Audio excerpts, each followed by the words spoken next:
Hello and welcome everybody. Today we're going to have a discussion about our hearts being dull. So if you're interested, stay tuned. Okay, so let's look at the life of Paul. When Paul, at the end of his life, where he was about, I think it was 2 years that he was captive under house arrest, where he was allowed to speak to people and people could come and visit him. And he reasoned with the Pharisees and a lot of the Jews. But the challenge was, he said, some of them listened, the other ones, their hearts grew dull. Now, that is a problem because when you go and look, I think it's in Jeremiah where it says, in hearing they will not hear, and seeing they will not see, so that they cannot understand. Now, let's look at a knife that is dull. It is blunt. Even though it's still a knife, but you can't really use it. The purpose of it is not there. If you want to cut something and you have a dull knife, then it's difficult. And that's a problem when we grow dull in our hearts. What does dull in our hearts mean? Well, it's we grow dull against the plans of God for our life. When God plans to say, this is my plan and purpose for your life. This is what I want to do in your life. And you're like, I don't think this is the Lord.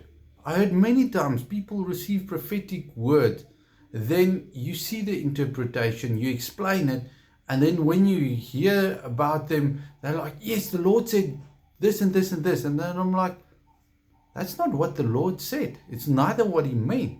That is your interpretation. That is your connection. And mostly that is a fleshly desire that you have. And now you twist the word so it fits your understanding. Sometimes people see pictures and they interpret it negative because they focus on negative.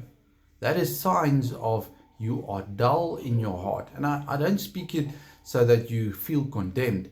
I just say, if you've in some certain areas of your life, there's areas in my life that I realized I grew dull.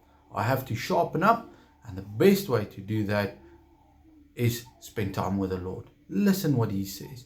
And many times it's laying down your own will, laying down your own ideas, your own thoughts, and say, Father, I am listening.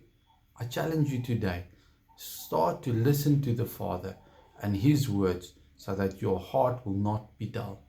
Father, I pray for me and my friends today that we listen to your words, that we will not harden our hearts, that where we grew dull, Lord, help us to sharpen up. Help us to connect with your Spirit so that we can know the plans and the purposes that you have for our life. That we can have a relationship with you. That we love to spend time with you. Help us to focus on what matters and help us to understand what we need to understand. We desire to be filled with your mercy and grace and your love, Lord. And I thank you that you love us tremendously. Thank you for that in the name of Yeshua. Be blessed.